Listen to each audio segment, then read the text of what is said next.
पहिल्यांदी गाडी ज्यावेळी घेतली कार. सो त्यावेळी मला अक्कलकोटला जायचं होतं आणि अक्कलकोटला गेलो, रात्रीच्या वेळी गेलो आणि मी 2 दिवस राहणार हे ठरवलं होतं. पण तिथली एक जी म्हणजे मी जिथे थांबलो होतो तिथली व्यवस्था आणि हायजीन बघून मला खूपच कसं तरी झालं. आणि मी आदल्या दिवशी रात्री गेलो होतो, तिथे नमस्कार केला, वटवृक्ष मंदिरात गेलो.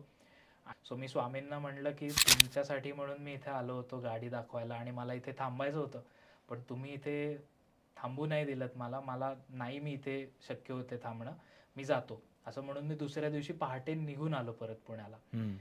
आणि मला आश्चर्याचा धक्का बसला की नंतर रिअलाइज झाल्यानंतर की 4 महिन्यांनी पूजा आणि सप्तेश जे आहेत कलेक्टिव्ह मीडियाचे, सो आमचा एक परिचय झाला आणि त्याच्यानंतर अक्कलकोटचे जे राजे आहेत, मालोजी राजे तिसरे, सो मला कामानिमित्त तिथे जायचं होतं आणि मी तिथे चाललो होतो अक्कलकोटला अगेन.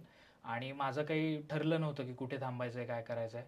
आणि मला पूजा यांचा कॉल आला की अरे राजेंनी सांगितलं की तू त्यांच्यासोबतच थांबायचं आहे, म्हणजे ते पॅलेसमध्ये त्यांनी तुझी सोय केलेली आहे. म्हटलं ओके. त्यावेळी काही रिअलाईज नाही झालं आणि तिथे थांबलो आणि त्याच्यानंतर दुसऱ्या दिवशी माझं दर्शन झालं. म्हणजे त्यावेळी जो वेळ लागला होता की 1 तास 1.5 तास लागला होता, हार्डली 15 मिनिटात माझं सगळं पूर्ण अक्कलकोट फिरून झालं, सगळ्या मंदिरांचं दर्शन झालं.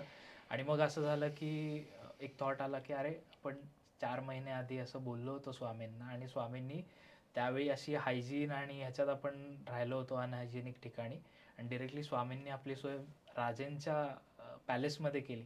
सो हे काहीतरी वेगळं आहे. म्हणजे स्वामींचा एक काय म्हणतात, भिवू नको मी तुझ्या पाठीशी पाठीशी आहे. आहे. सो ते खरंच पाठीशी आहेत.